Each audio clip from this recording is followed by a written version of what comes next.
यशोदानन्दना जय व्रज जनरञ्जना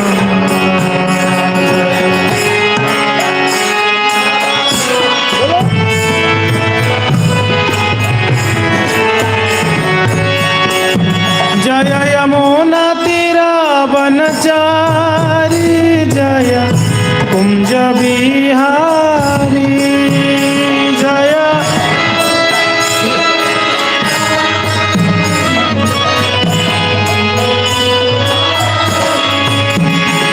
जय यमुना तीरावनचारी जय गिरिवरधारी जय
विष्णु महामंत्र की जय। श्री जगन्नाथ बलदेव सुभद्रा महारानी की जय।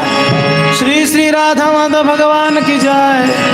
निताय गौर सुंदर भगवान की जय।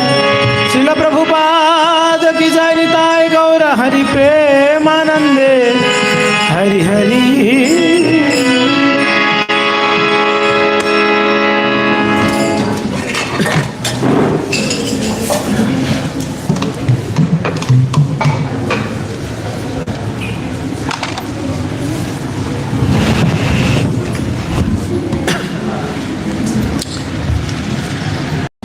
हरे कृष्णा।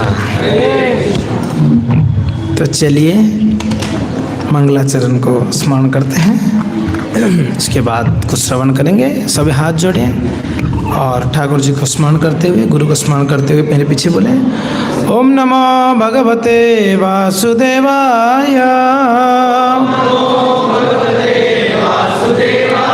ओम नमो भगवते वासुदेवाय। ओम नमो भगवते वासुदेवाय।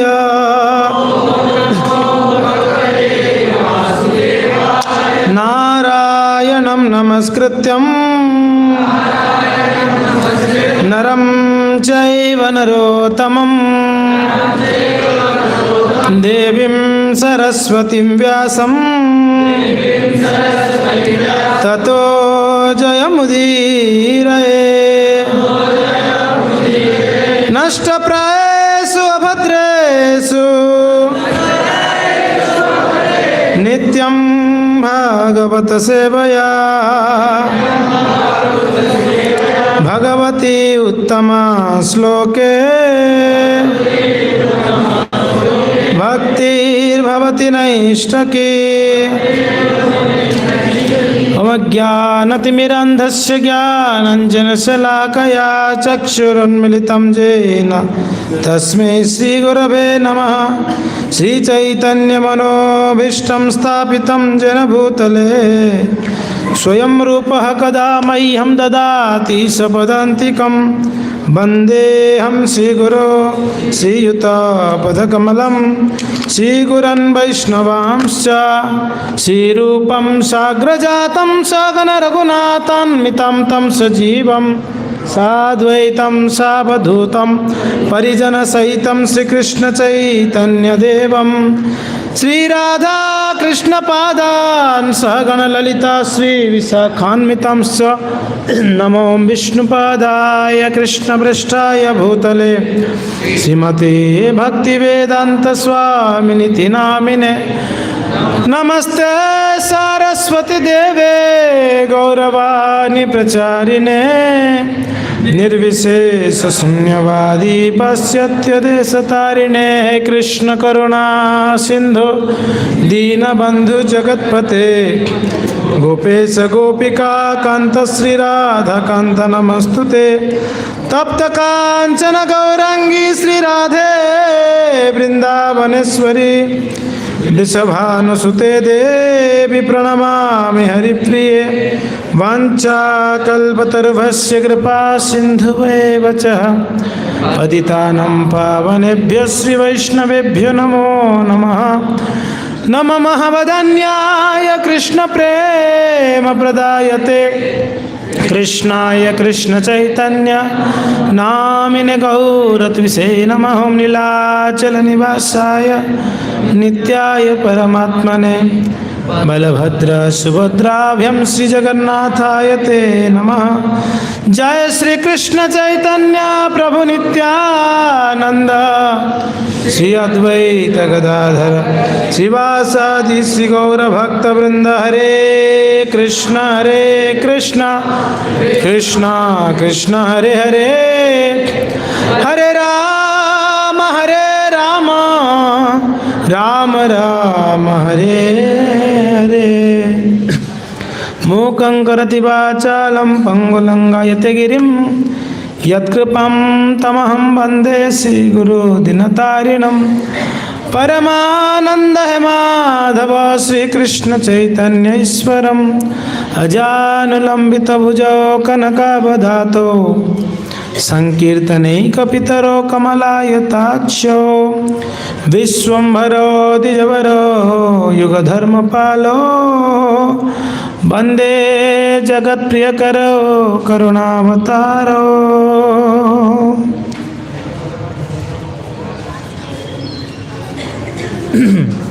हरे कृष्णा।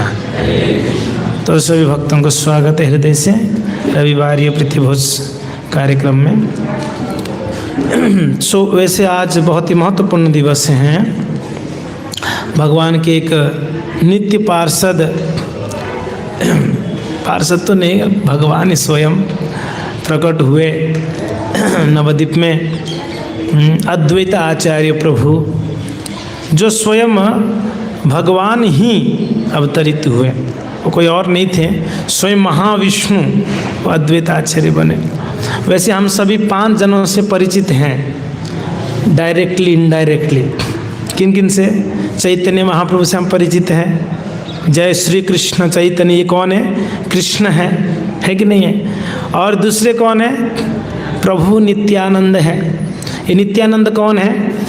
ये स्वयं बलराम है, ठीक है ना। कलयुग में नित्यानंद प्रभु के रूप में प्रकट हुए। तो नित्यानंद प्रभु के बाद जय श्री कृष्ण चैतन्य प्रभु नित्यानंद श्री अद्वैत, ये तीसरे कौन है? अद्वैत। यही अद्वैत आचार्य जी का आज जो है जन्मदिन है। हम जन्मदिन नहीं कहेंगे, भगवान और उनके भक्तों के जन्मदिन को हम आविर्भाव दिवस कहते हैं, प्राकट्य दिवस हम कहते हैं। तो इन अद्वैत आचार्य का आज प्राकट्य है। और 2 जन कौन कौन है? गदाधर पंडित हैं और श्रीवास ठाकुर है ना। 5 नाम हम जप करने से पहले हम स्मरण करते हैं, है कि नहीं? जय श्री कृष्ण चैतन्य प्रभु नित्यानंद श्री अद्वैत गदाधर श्रीवास आदि श्री गौर भक्त वृंद। श्रीवास फिर आदि करके, आदि यानी और भी जो भक्त वृंद हैं उनके साथ में, उन सब के जय जयकार हो, जय हो जय हो जय हो। तो चैतन्य महाप्रभु को हम जानते हैं, और स्वयं भगवान है। नित्यानंद प्रभु भी स्वयं भगवान ही है, बलराम है।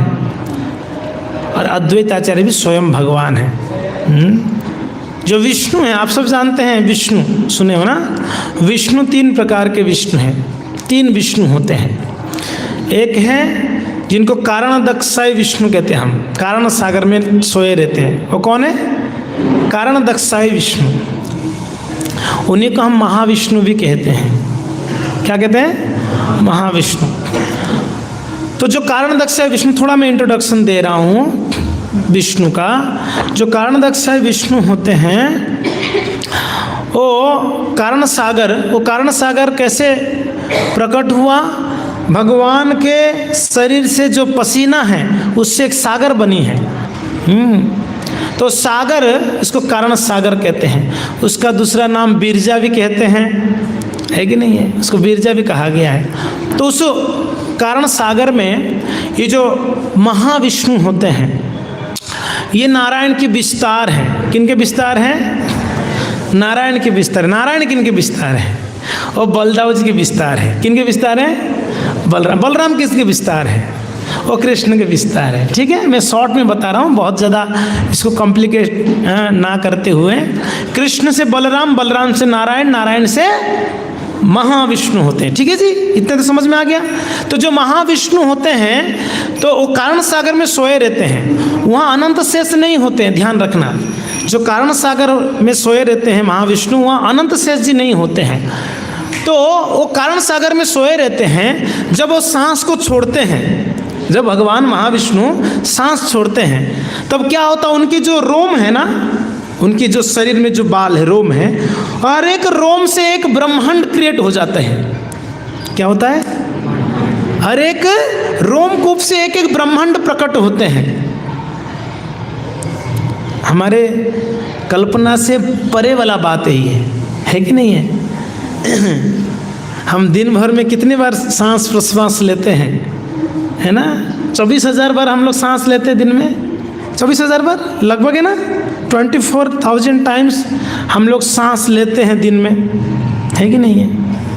कभी कभी सांस अटक भी जाती है सांस को देख के, है कि नहीं है? तो सांस 24,000 बार लेते हैं दिन भर में, 24 घंटे में। इसके कारण हमारे महात्मा लोग, हमारे पूर्व आचार्य वृंद प्लानिंग कर कर हमको नियम बना दिए। 16 माला जप करोगे तो आपका 24,000 से ज़्यादा नाम हो जाएगा। हर एक सांस में एक भगवान का नाम रजिस्टर हो जाएगा।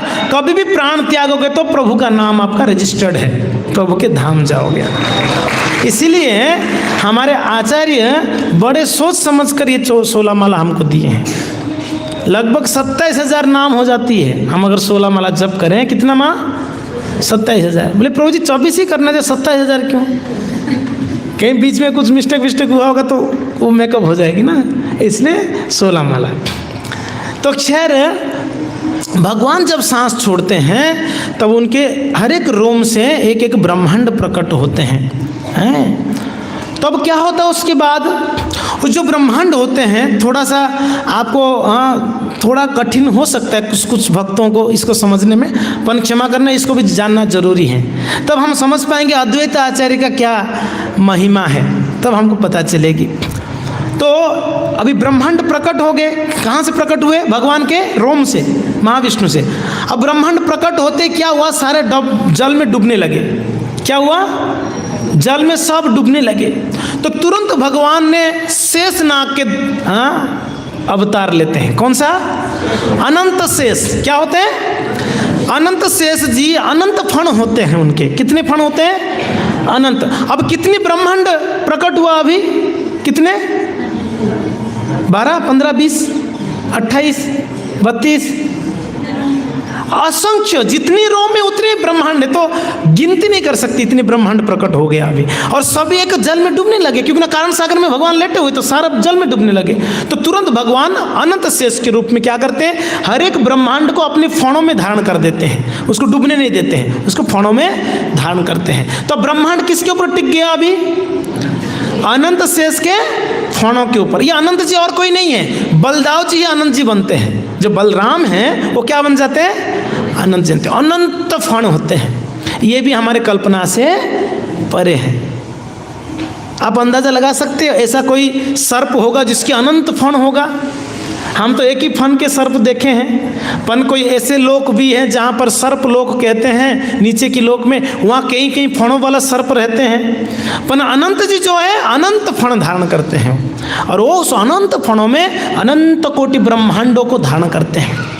यहाँ तक समझ में आ गया? ठीक है। अब क्या हुआ? आगे क्या होगा? वो जो ब्रह्मांड होते हैं, अब ये जो महाविष्णु हैं उन्होंने और एक अवतार लेते हैं, और एक विस्तार होते हैं। ये जो महाविष्णु है और एक विस्तार होते हुए और एक ब्रह्मांड के अंदर प्रवेश करते हैं। वो भी विष्णु है, उनको कहते हैं गर्भोदक्षाई विष्णु। क्या कहते हैं? समझ में आ गया आपको? जो जिनकी शरीर की रोम से ब्रह्मांड प्रकट हुआ, उनका नाम क्या है?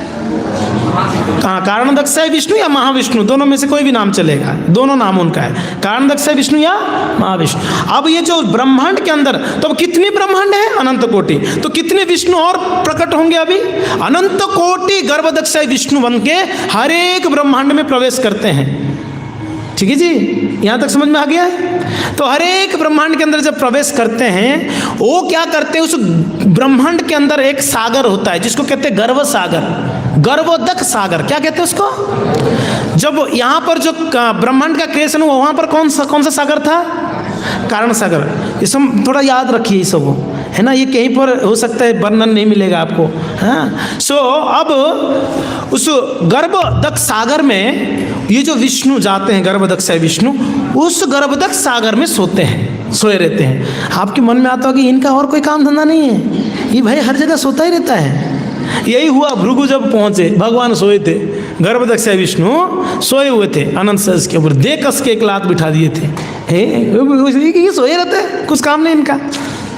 भगवान सोकर सारा क्रिएशन कर देते हैं, सबको पालन भी कर लेते हैं, संहार भी कर लेते हैं भगवान। इसलिए तो भगवान है, इसलिए तो भगवान है। तो इसमें कोई आश्चर्य की बात थोड़ी ना है, भगवान सो के भी सब कुछ कर लेंगे। इसलिए भगवान की लीलाओं को हम नहीं समझ पाते हैं, क्योंकि ना उनका लीलाएं असाधारण होता है, कोई साधारण नहीं होते, असाधारण लीलाएं करते हैं। गोवर्धन का धारण करना कोई साधारण लीला थोड़ी ना है ये, तो हमारे कल्पना से परे का लीलाएं करते हैं वो।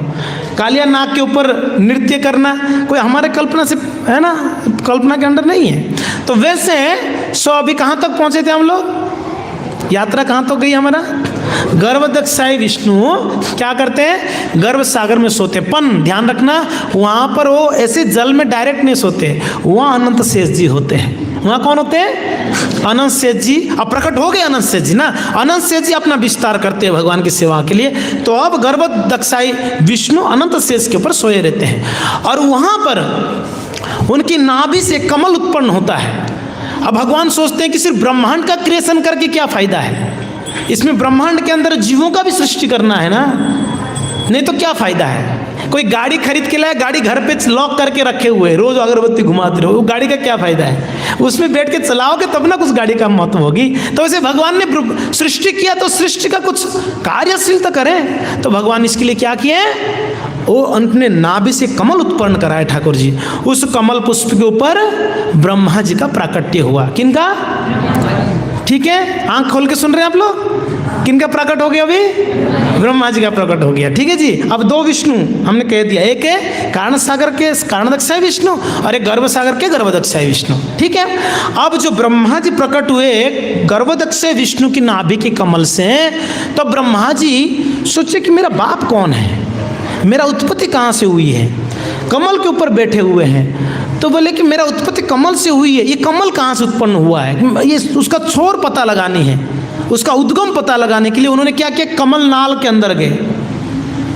क्या किए, कमल नाल के अंदर गए, अंदर गए, कोई उनको कोई अत्ता पता नहीं हो रहा है, कोई छोर नहीं मिल रहा है, यानी कोई कुछ साधन नहीं मिल रहा उनको। तो बड़ा भयभीत होकर वापस आ गए कमल पुष्प के ऊपर। आकर उनको सुनाई पड़ा तप, क्या सुनाई पड़ी, तप। हे ब्रह्मा जी तपस्या करिए। उनको वैसे ही शून्यवाणी हुई। तब ब्रह्मा जी जो है तपस्या की मुद्रा में जाकर तपस्या करने लगे। तब क्या हुआ, भगवान उनके हृदय में ज्ञान प्रवाह किए। क्या किए, हाँ, आदि कवये, हाँ, आदि कवि ब्रह्मा जी के हृदय में क्या किए, भगवान संचारित करे, सारे वेदों का ज्ञान उनको प्रदान किए ठाकुर जी ने। तब भगवान का आदेश हुआ, हे ब्रह्मा जी आपका उद्गम मेरे से है और आप क्यों मुझे उत्पन्न किए भगवान। तो आपको एक मैं कार्य बाहर सौंप रहा हूँ। क्या, आप सृष्टि करिए। क्या करिए, सृष्टि करिए। अब ब्रह्मा जी भगवान के आदेश को पालन करते हुए ये पूरा भौतिक सृष्टि करते हैं। ये अनंत करोड़ों जीव, अनंत कोटि प्रकार के जो जीव हैं उसमें कैटेगराइजर करते हैं, 84 लाख प्रकार के जीव होते हैं। ये सारा सृष्टि ब्रह्मा जी कर लेते हैं। पेड़ पौधा, पानी वाले जीव, आकाश में उड़ने वाले, चलने वाले, फिर सबको उत्पन्न करते हैं ब्रह्मा जी। पर क्या होगा, सबको क्रिएट तो कर दिए मगर उसमें कोई प्राण नहीं था, चल फिर नहीं रहे, सब ऐसे जैसा के तैसा पड़े हुए हैं। तब जाकर ब्रह्मा जी वापस भगवान को स्मरण करते हैं कि हे भगवान हम तो आपके आदेश का पालन पूरा करें मगर ये किस काम का, ये सब तो जैसे तैसे पड़े हुए हैं। भगवान ने चिंता मत करिए, इनको मैं प्राण दान देता हूँ। भगवान वही जो गर्भदक्षाई विष्णु थे वो वापस सभी एक जीव के हृदय में प्रवेश करते हैं क्षीरोदक्षाई विष्णु के रूप में, जिनको हम परमात्मा कहते हैं। तब सारे जीव चलने फिरने लगते हैं, प्राण आ जाती है अपने आप। बोले कृष्ण कन्हैया लाल की। तो इतना बड़ा क्रिएशन है भगवान का। हाँ, उन्होंने अभी सांस छोड़ रखे इसलिए सारे ब्रह्मांड चल फिर रहे हैं। जब सांस अंदर लेंगे तो क्या होगी स्थिति, सब कुछ भगवान के वापस शरीर में विलीन हो जाएंगे। ओ भगवान कौन, हाँ, महाविष्णु, वही कलयुग में बहुत दयालु अवतार बन के अद्वैत आचार्य बन के आते हैं। अब आप अंदाजा लगाओ अद्वैत आचार्य का क्या महिमा है। सारे ब्रह्मांड उनसे प्रकट हुआ है, वही अद्वैत आचार्य के रूप में प्रकट हुए हैं भक्तों। और जब अद्वैत आचार्य प्रकट हुए हैं, वैसे हम सुबह बतलाए थे पर कुछ भक्त शायद नहीं सुने होंगे, अद्वैत आचार्य का एक विशेष कार्य था, विशेष कार्य उन्होंने निभाया। क्या, उन्होंने भगवान का आह्वान किया यहाँ पर। जब देखे उन्होंने लोगों ने, हाँ, शास्त्रों को आधार बनाकर पाप कृत्य कर रहे हैं, अधर्म कार्य कर रहे हैं, तो उनसे सहन नहीं हुई है। तो इसलिए उन्होंने क्या किए, श्री कृष्ण का आह्वान किए, क्योंकि ना वो श्री कृष्ण के विस्तार हैं। तो इसके लिए कृष्ण का आह्वान किए, हे भगवान आप प्रकट होइए जल्दी इस कलयुग के दुष्ट जीवों को उद्धार करने के लिए, पतित जीवों को उद्धार करने।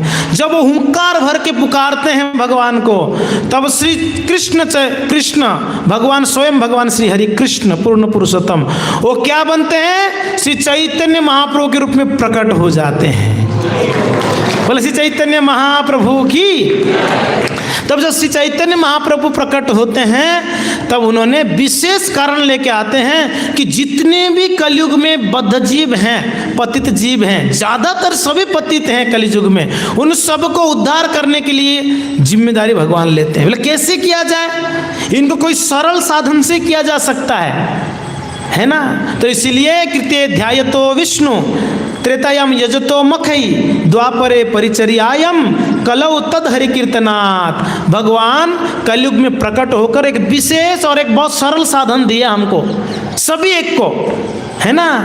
उन्होंने देखा नहीं है, पात्र ना देखे स्थान, उन्होंने कोई पात्रता नहीं देखे, उन्होंने कोई स्थान नहीं देखे, जहां भी महाप्रभु ने गए वहां पर सबको हरिनाम मुफ्त में दिए। वो कौन सा है, हरिनाम। हरे कृष्णा कृष्णा कृष्णा हरे हरे, हरे राम राम राम हरे हरे। तो इसलिए कहते हैं कलिम सभा जयंत्यार्ज्या गुणज्ञा सारभागिना यत्र संकीर्तनैनैव सर्वस्वार्थ विलभ्यते। भागवत में वर्णन है बड़ा सुंदर। क्या कहते हैं, कलिम सभाजन्य और यार्ज्यम गुणज्ञ सारभागिना। जो लोग सचमुच ज्ञानी हैं वे इस कलयुग में क्या करेंगे, कलयुग में अपनी असली महत्व को समझ सकते हैं। ऐसे प्रबुद्ध लोग जो हैं कलयुग में पूजा करेंगे। और साधन क्या होगा उनको, कहते हैं संकीर्तन नहीं, भगवान का नाम संकीर्तन करेंगे बुद्धिमान व्यक्ति कलयुग में, और भगवान का पूजा करेंगे संकीर्तन करते हुए। समझ में आ रहा है आपको। इसलिए कहते हैं कलो दोष निधे राजन अस्ति एक महान गुण कीर्तनादेव कृष्णस्य मुक्त संग परम ब्रजेत। भागवत में कहा गया है कि हे राजन, हे महाराज परीक्षित, ये कलियुग में पद कठिन है, सारे इतने अवगुण हैं, क्या बतलाया आपको महाराज, मगर एक गुण है उसमें। कलयुग में दोष हैं मगर दोषों में एक महान गुण दे दिया है। वो कौन सा है, भगवान नाम का उच्चारण करना। हरे कृष्ण कृष्ण कृष्ण हरे हरे, हरे राम राम राम हरे हरे। भक्तों, इसलिए ये अद्वैत आचार्य का विशेष कृपा है। उन्होंने श्री चैतन्य महाप्रभु को आह्वान करके बुलाया, और महाप्रभु का हमारे ऊपर विशेष कृपा होने के नाते हमें हरि संकीर्तन दे के गए 550 साल पहले। मगर भक्तों, इन सबसे ज़्यादा कृपालु कौन बन गए, ये महाराज। हिज डिवाइन ग्रेस ऐसे भक्तिवेदांत स्वामी श्रील प्रभुपाद की। हम महाप्रभु को नहीं देखे हैं, जानते नहीं थे, कौन जानता। यदि प्रभुपाद ना हो तो तबे की हो तो ये जीवन वहितम कैसे, राधार महिमा प्रेम रस सीमा, कौन बताता हमें ये। गौरांग महाप्रभु के बारे में कौन बताता हमें, अद्वैत आचार्य को कौन जानते। और श्रील प्रभुपाद जी देखो कितने दयालु कृपालु हैं, विदेश में जाकर हरिनाम संकीर्तन स्थापित किए। और इतना ही नहीं, वहां पर जब हरि संकीर्तन के लिए बाहर निकले भक्त, गौर निताय का पंचतत्व का फोटो लेके निकले। बताओ, आज तक भारत में लोग नहीं जानते हैं, विदेशों में प्रभुपाद जी ने इंट्रोड्यूस किए महाप्रभु को। ये ईचमान महात्मा का बहुत बड़ी कृपा है। हम तो कभी कभी सोचते हैं, हम तो जब के मर जाते लगता है, दिन रात है ना 64 माला जब नहीं मर जाओगे। दिन भर में अगर 64 माला नियम अगर होता अभी भी, विचार करो थोड़ा सा भैया, 16 माले में ही हमारा हालत हो जाती है। अब बताओ 64 माला में क्या हालत होता हमारा, है कि नहीं है। मगर कितना कृपा है इसलिए प्रभुपाद जी का। इसीलिए कृपा नहीं कि 16 कर दिए, इसलिए कृपा नहीं कि 16 कर दिए महाराज ने, इतना ही कृपा नहीं है इनका। कृपा ये है 16 जप के भी भगवत धाम जा सकते हो, बोले यही कृपा है। 16 जपना कम कर दिए बड़ी बात, उन्होंने 16 सिर्फ जपो तो भगवत धाम चले जाओगे। नहीं तो नियम तो 64 का था महाराज पहले हैं, 64 का नाम जप करने का, 64 माला का जप का नियम बना के रखा हुआ था हैं। इतना छोड़ो, महाप्रभु के टाइम पे तो भक्त लोग 3 बार 64 जपते थे। कितने बार? 64 64 64, 192 माला है हरिदास ठाकुर जपते। ऐसे और भक्त होते जो हरिदास ठाकुर की जैसे जपते थे, मगर महाराज बताओ 64 माला हम जप कर सकते थे हम लोग? ना ना ना ना। मगर प्रभुपाद जी का बड़ा कृपा है हमारे ऊपर, बोले कि ठीक है आप लोग ज़्यादा नहीं जप पाओगे, 16 तो करो, मगर हम लोग का इतना दुर्भाग्य है ये 16 भी जपने में हमारा नानी याद आती है कि नहीं? 16 में भी जपने में हालत होती है। कितना भक्त यहाँ पर 16 नहीं जपते हैं, ईमानदारी से हाथ उठाओ तो। हम ये नहीं आपको आप फोर्स नहीं करेंगे 16 जपने, हम देखना चाहते हैं कौन कौन भक्त नहीं कर पाते हैं, कौन कौन उठाओ थोड़ा भाई, डर क्यों रहे इतना? ठीक है आप लोग नहीं कर पाते, अच्छी बात है।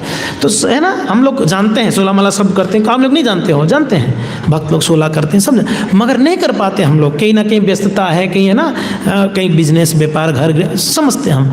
पर हाँ धीरे धीरे धीरे धीरे हमको 16 में तो आना है महाराज। जब तक 16 नहीं करेंगे तब तक ये जो सांस वाला, अरे वो सांस नहीं, ये सांस 24,000 नहीं पूरा होगी, दिक्कत हो जाएगी मामला नहीं।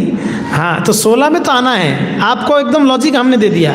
16 क्यों जपना है? जितना सांस लेते हैं उतना जपना पक्का है, जपना ही चाहिए। तो इसलिए सांस 24,000 तो 24,000 नाम जपते, समझ में आ रहे हैं आप लोग? हाँ जी। तो खैर यस, तो भगवान श्री चैतन्य महाप्रभु का कृपा हमारे ऊपर और विशेष कृपा श्रील प्रभुपाद जी कर कर हमें नाम कम कर कर और सुलभ कर दिए। भगवान को धाम जाने के लिए भगवत प्राप्ति का सुलभता है। कहते हैं आपको कृष्ण को प्राप्त करने के लिए बहुत कहीं ढूंढने का जरूरत नहीं है। कृष्ण को प्राप्त करने के लिए बहुत जगह ढूंढने का चाहिए जरूरत नहीं है। आपके कृष्ण आपको प्राप्त हो जाएंगे आपकी माला में ही। कहाँ है कृष्ण? उसी माला के अंदर है जो आपके घर पे है। उसी को अगर प्रेम से जपोगे बिना अपराध करके, आप उसी में कृष्ण का प्रेम प्राप्त हो जाएगी। बताओ कितनी बड़ी बात है भक्तों। तो आज हम स्मरण करेंगे अद्वैत आचार्य प्रभु का, इतनी बड़ी कृपा है, उन्होंने श्री चैतन्य महाप्रभु को पुकारा और महाविष्णु स्वयं है। समझ में आ गया आपको? महाविष्णु स्वयं है। अद्वैत आचार्य के बारे में हमने सुना, चैतन्य महाप्रभु कृष्ण है और नित्यानंद प्रभु कौन है? बलदाऊ है। अब चौथे कौन थे? गदाधर पंडित। कौन थे? गदाधर थे। ये कौन थे महाराज? गदाधर पंडित और कोई नहीं थे, ये स्वयं राधा रानी थे। कौन थे? बोले राधा रानी पुरुष अवतार में आए। बोले कि कृष्ण जो है अभी भक्त के रूप में आ रहे हैं। किसके रूप में? अब कृष्ण राधा रानी को कृष्ण से अलग कभी नहीं कर सकते हैं। कर सकते हैं हम? नहीं कर सकते। अब भगवान कृष्ण क्या बन के आए? चैतन्य महाप्रभु बन के आए कलयुग में। अब महाप्रभु सन्यास लिए, अब एक स्त्री रूप में आएंगे तो सन्यास के साथ रह पाएंगे क्या? तो उनको क्या बनना पड़ेगा? अभी सन्यासी की सेवा करना है तो पुरुष के रूप में आना है। इसीलिए राधा रानी क्या बन के आ गई? गदाधर पंडित बन के आ गई। राधा रानी गदाधर बनी। देखो हाँ विचित्र है ना, राधा रानी गदाधर बनी। और गदाधर पंडित जो हैं नित्य निरंतर चैतन्य महाप्रभु का ध्यान रखते थे और ऐसे ऐसे लीला वर्णन है। रूठ जाते थे, राधा रानी रूठती थी कृष्ण से, गदाधर पंडित रूठ जाते, कभी कभी खूब रूठ जाते। एक बार ऐसे एक प्रसंग है, बहुत सुंदर लीला वर्णन है। एक बार गदाधर पंडित गए थे, नहीं वो जगदानंद पंडित थे, क्षमा करना, एक जगदानंद पंडित थे, उनका स्मरण आ गया मैं बता। जगदानंद थे ना जो तैल लेके आए थे महाप्रभु के लिए, जगदानंद थे कि गदाधर थे? जगदानंद। उनका भी ऐसा ही भाव है। वो शायद विशाखा थे, ललिता थे, पता नहीं है। विशाखा सत्यभामा थे, वो सत्यभामा थे, है ना? पक्का सत्यभामा? सत्यभामा थे, हाँ सत्यभामा है ना। सत्यभामा भगवान का है ना पत्नी है ना सत्यभामा, वो थे जगदानंद पंडित। चलो मैं उनका स्मरण कर दिया, बतला देता हूँ एक लीला। एक बार हो गए बंगाल में, जगन्नाथपुरी से। महाप्रभु कहाँ रहते थे? जगन्नाथपुरी रहते। तो देखते महाप्रभु जो है खूब जपते थे, नाम जपते थे दिन रात, और रोते थे खूब महाप्रभु कृष्ण का नाम लेते लेते। तो देखते ये रात को भी सोते नहीं, दिन में भी सोते नहीं। तो नींद कम होने से पित्त बढ़ती है। क्या होता है? पित्त बढ़ती है। तो देखिए पित्त बढ़ने से एकदम लगता है कि पागल जैसे हो रहे हैं, नींद लेने से बहुत सारा बीमारी आ जाएगी। तो ये क्योंकि ना सत्यभामा होने के नाते पत्नी है ना, पत्नी का जिम्मेदारी होता है पति का ध्यान रखे हर एक चीज़ का। बोले ये सोते नहीं है, इनको शायद नींद नहीं आता है, तो इनको कैसे क्या किया जाए। तो बंगाल गए थे एक बार, बोले कि अगर बढ़िया कोई ऑयल मिले, मसाज का ऑयल, अच्छे से महाप्रभु को मसाज किया जाए फर्स्ट क्लास, तो उनको नींद आ जाए, उनका पित्त थोड़ा सा शांत होने से नींद आ जाएगी। तो क्या किया उन्होंने पता है? सुनिए, बड़ा महत्वपूर्ण लीला है। वो जगह जगह पर एकदम ढूंढ ढूंढ कर बेस्ट से बेस्ट चंदन सुगंधित एकदम ऑयल फर्स्ट क्लास के इकट्ठा किए। एक घड़े में एक घड़ा भर के इकट्ठा किए। मिट्टी का घड़े होते थे पहले पहले, कांच की बोतल नहीं होते, मिट्टी की घड़ा में भरे, एकदम भर कर ऑयल सुगंधित, उसको अच्छे से पत्ता पत्ता बांध कर बढ़िया से बांध दिए। बोले अब इसको ले जाकर महाप्रभु को मसाज किया जाए, और महाप्रभु का पित्त ठंडा होगा, कम होगा, तो उनको नींद आएगी कम से कम। नींद नहीं आती इसलिए वैसे वो सोच रहे थे। भक्तों लेके आए, अब बंगाल से उड़ीसा आए जगन्नाथपुरी, तो उनको कहीं समय कहीं दिन लग गया, 10-15 दिन पैदल आना पड़ता है महाराज। तो अभी रात को जहाँ पर भी विश्राम करना होगा, क्या करेंगे?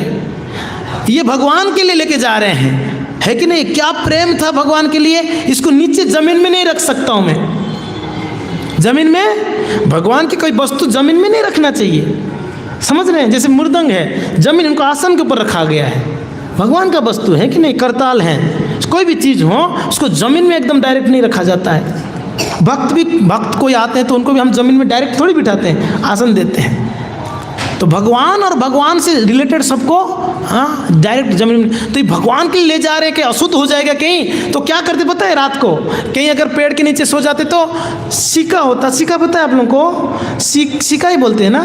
वो सीका में उस मटका को रख कर कोई पेड़ में टंगा देते रात भर, और सुबह स्नान इत्यादि कर कर वापस उसको अपने सिर पे धारण करके वापस चलते। वापस रात जहाँ हो जाता बिल्कुल नीचे नहीं रखे, 15-20 दिन तक चले, नीचे रखे नहीं, इतना प्रेम था भगवान के प्रति। नहीं, भगवान के लिए है भक्तों। और पहुँचे जगन्नाथपुरी, जगदानंद पंडित पहुँचकर अब भगवान के जो सेवक थे, है ना, डायरेक्ट सेवा करते थे, उनका नाम था गोविंद। क्या नाम था? आप लोग समझ में आ रहा है? नींद आ रहा है सबको, मैं देख रहा हूँ। नींद आ रहा है? आ रहा है तो क्या ही कर सकता हूँ, नहीं क्या? ठीक है, कूपन ले लिया ना आप लोगों ने प्रसाद का? नहीं तो नींद उड़ जाएगी। सिर्फ यही पूछ लीजिए कूपन है कि नहीं, तो नींद उड़ जाएगी। कूपन नहीं लिया यार, ले लिया ना सब लोग कूपन? ठीक है, बहुत बढ़िया भक्तों। तो हम क्या कह रहे थे? लेके आए उनकी सेवक, भगवान की सेवक जो थे गोविंद, उनको कहे कि भाई गोविंद, ये ऑयल हम ले आए भगवान के लिए, आप इनको आज रात को महाप्रभु को अच्छे से मसाज कर देना, ठीक है ना, उनको नींद आ जाएगी। गोविंद बोले ठीक है। मटका को रख दिए। महाप्रभु आए, शाम को महाप्रभु आए। जब आए अंदर, बड़ा सुगंध हो रहा है, पूरा घर भर में फ्रेग्रेंस ये होता है, बड़ा प्योर लेके आए थे चंदन का ऑयल, तो इतना सुगंध। बोले कि जगदानंद प्रभु पधारे हैं और वो आपके लिए तेल लेके आए, ऑयल एकदम मसाज वाला फर्स्ट क्लास। बोले मसाज मुझे? मैं सन्यासी हूँ, मुझे थोड़ी ना सुगंधित ऑयल मसाज। नहीं, जगन्नाथ जी को दे दो। जगन्नाथपुरी की बात है, जगन्नाथ जी को दे दो, भगवान की जगन्नाथ जी की कुछ सेवा में आएगा, है ना, दीपक विपक के लिए यूज आ जाएगा। महाप्रभु मना कर दिए। दूसरे दिन जगदानंद आए, महाप्रभु नहीं थे। पूछे भाई गोविंद मसाज किया था रात को? बोले भाई करने दें तब ना करेंगे, हमको तो मना कर दिए, नहीं जगन्नाथ जी को देने के लिए बोले। बोले कि जगन्नाथ जी को क्या है, उनके लिए लाया हूँ मैं, मसाज आज कर देना। एकदम गुस्से से आज मसाज करना चाहिए बोल के चले गए। दूसरे दिन महाप्रभु आए तो गोविंद कहे कि भगवान, बड़ा डर डर के बोले भगवान आपका मसाज करना है। महाप्रभु फटकार लगा दिए। अरे अब मैं एक सन्यासी में सुगंधित ऑयल लगा के जाऊंगा, लोग क्या सोचेंगे?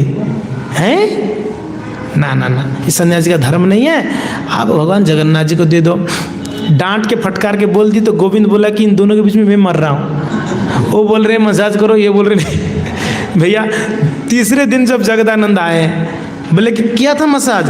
बोले कि माने तब ना, और महाप्रभु तब सोए लेटे ही थे, जबते जबते ऐसे लेटे थे थोड़ा सा। तो जगन्नाथ मसाज किया? बोले कि नहीं, वो अंदर ही है, मसाज करने नहीं देते। बोलते जगन्नाथ। बोले क्या जगन्नाथ? कहाँ है वो मटका? वो हमारा वो मटका उठाए, महाप्रभु सोए थे, उनके पैर के पास ऐसे कुचाले उसको। बोले कि जगन्नाथ जी को देगा, जगन्नाथ जी को, बोल के वहाँ से चले गए। वो सारा तेल वहीं बिखर गया। सारा तेल क्या हुआ, इतने संभाल के लाए थे वहीं बिखर गया। अब पत्नी का भाव होता है ना, है नहीं ये करे तो नाराज हो गए, जाकर किवाड़ बंद करके रो रहे हैं। पत्नी कभी नाराज होते एक ही काम करती, रोती है, और क्या कर सकती बेचारी, कुछ नहीं, रोए वो जाके खूब रोए। नहीं। तो अब महाप्रभु बोले कि भैया जगदानंद बहुत नाराज हो गया, उसको कैसे मनाया जाए? अब सत्यभामा है कि नहीं, कैसे मनाया जाए? तो शाम को दूसरा दिन आई थिंक महाप्रभु गए, बोले इसको मनाया कैसे? तो दरवाज़ा खटखटाए, बोले कि भाई जगदानंद बड़ा भूख लगा यार, कुछ बना के खिलाओ ना। जैसे भगवान कहे, कितने लोग आके उनको बोल रहे थे, किवाड़ खोलते नहीं थे, रो देते अंदर।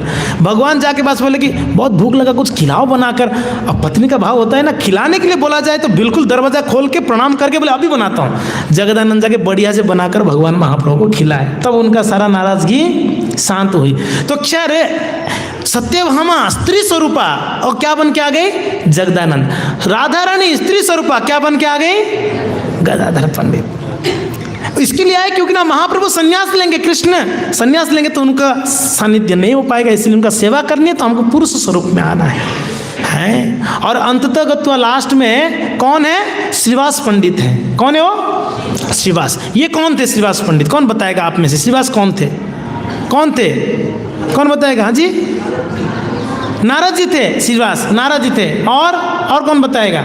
सिर्फ नारद जी थे? हाँ जी, नारद जी थे जी, पक्का ना? आप वोट दे रहे नारद जी को? ठीक है, हम सब नारद जी की परंपरा से ही है, ठीक है। हाँ, नारद जी की परंपरा से क्यों बोला पता है भैया? नारद जी एक बार क्या किए, दक्ष प्रजापति की 10,000 पुत्रों को बाबा जी बना दिए। क्या करें, 10,000 पुत्र उन्होंने उत्पन्न किया। दक्ष थे, एक्सपर्ट थे प्रजा उत्पन्न में, इसलिए तो दक्ष प्रजापति प्रजा उत्पन्न किए। उनको बोले कि तुम लोग एक काम करो बच्चों, जाकर ना तप करो, गृहस्थ आश्रम जाने से पहले तपस्या करो। ये गए, नारद जी रास्ते में कहाँ जा रहे हो? बोले तप करना महाराज। बोले हाँ तप करो, बढ़िया से तप करो। सुनो, उनको 10 पहलू बुझा दिए। 10 पहलू बोलते हैं ना, पहलू है क्या? पहली, हाँ पहली, ठीक है पहली है ना, क्षमा करना, थोड़ा ग्रामेटिकल मिस्टेक है हमारा। पहली उनको बुझवा, 10 पहली बता दिए।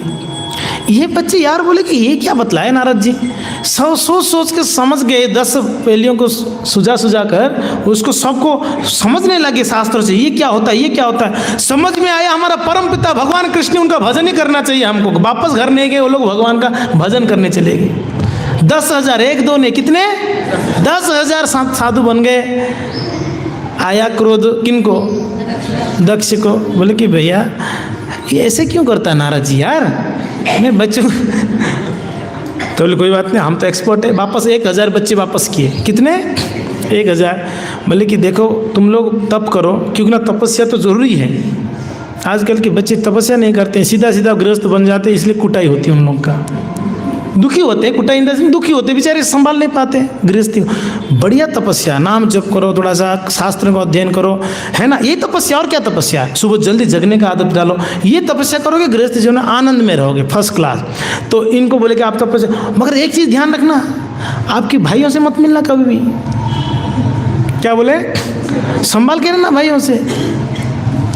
तो बेचारा को नहीं बोलते तो अच्छा होता, भाई बोल के ही फंस गए। ये लोग बोले कि हमारे भैया कौन है, और ये कहे कहाँ? वो इंक्वायरी कर करके पता चला हमारे 10,000 भैया हैं, वो सब लोग सन्यासी बने हुए हैं। ये लोग बोले जो भैया ही सन्यासी बने हुए हैं। नारद जी मिले, बोले कहाँ जा रहे हो? तप करने। बोले कि देखो भाई, शास्त्र में कहा गया है छोटे भाई को बड़े भाई को फॉलो करना चाहिए।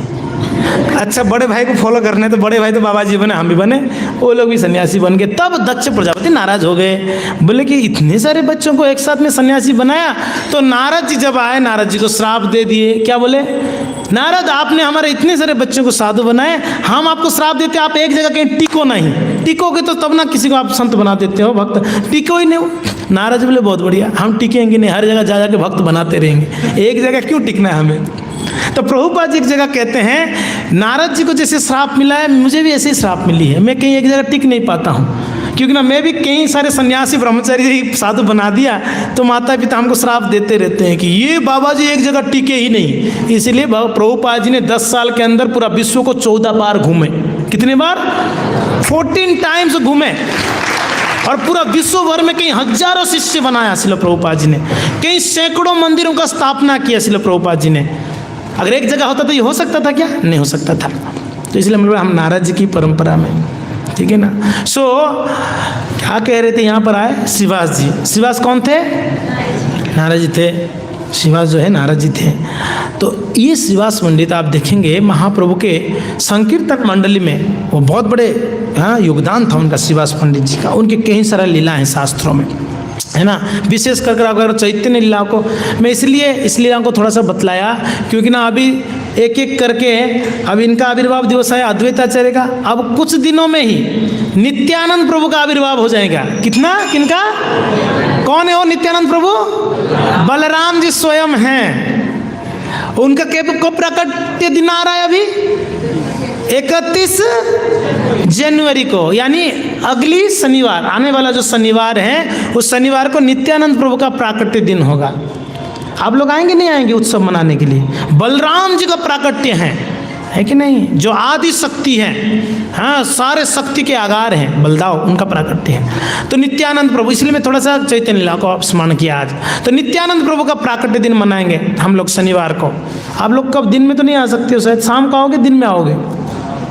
बताओ जल्दी, सुबह आओगे शाम को आओगे? आप कितने लोग सुबह आओगे? दिन में 12 बजे 2-4। कितने लोग शाम को आ सकते हो? सब लोग। तो डन, शाम को ही करेंगे प्रोग्राम। दोपहर तक उपवास है उस दिन, पर प्रोग्राम हम शाम को करेंगे। गौर निताय का अभिषेक होगी और आप लोग भोग लेके आना, ठीक है ना। क्या लेके आओगे? भोग लेके आना है। नित्यानंद त्रयोदशी में मधुला प्रभु अन्न प्रसाद पाते हैं हम लोग। नित्यानंद त्रयोदशी आई थिंक अन्न प्रसाद होती है, अन्न होती है, राइट। तो आप लोग आने वाला जो शनिवार है, शाम को आप 6 बजे पधार जाना। कितने बजे? 6 नहीं, 5:30 आना पड़ेगा ना, लेट हो जाएगा 6 बजे। 5:30 आइए, भोग भगवान को लगेगा अभिषेक के बाद, और 6:30 बजे तक तो आरती होगी, उसके बाद प्रसादी कर लेंगे, ठीक है। नित्यानंद प्रभु का आविर्भाव, और नित्यानंद प्रभु के आविर्भाव के कुछ ही दिनों में स्वयं श्री कृष्ण चैतन्य महाप्रभु का प्राकट्य दिन आ जाएगा। गौर पूर्णिमा की हम गौर पूर्णिमा मनाएंगे। जिस दिन होली होती है उस दिन गौर पूर्णिमा होता है, उस दिन हम गौरांग महाप्रभु का प्राकट्य दिन मनाएंगे। तो इसलिए आज हम इन पंचतत्वों को स्मरण किए कि पंचतत्व कौन है? कृष्ण है, बलराम है, और कौन है? महाविष्णु है, और कौन है? राधा रानी, और कौन है? नारद जी हैं, ठीक है। ये जो है कलयुग में पंचतत्व बन के आए हैं, और जो इन पांचों की शरण जाता है उनको भगवान की धाम को प्राप्त होती है, ठीक है। हरे कृष्णा, जय श्री पंचतत्व की, चैतन्य महाप्रभु की, नित्यानंद प्रभु की, निताय गौर प्रेमानंदे, श्रील प्रभुपाद की जय। तो समय कम होने के नाते हम यहाँ पर विराम देते हैं। आरती का समय हो गया। अंदर साउंड सिस्टम रेडी है? अंदर सब रेडी है ना? साउंड रेडी है? कीर्तन होगा ना? सो किसी का कोई जिज्ञासा है तो पूछ सकते हैं एक आधा, नहीं तो फिर हम आगे आरती के लिए प्रस्थान करेंगे। माइक दो प्रभु जी को अनाउंस करने के लिए। यहाँ पर है माइक, मधुले वो।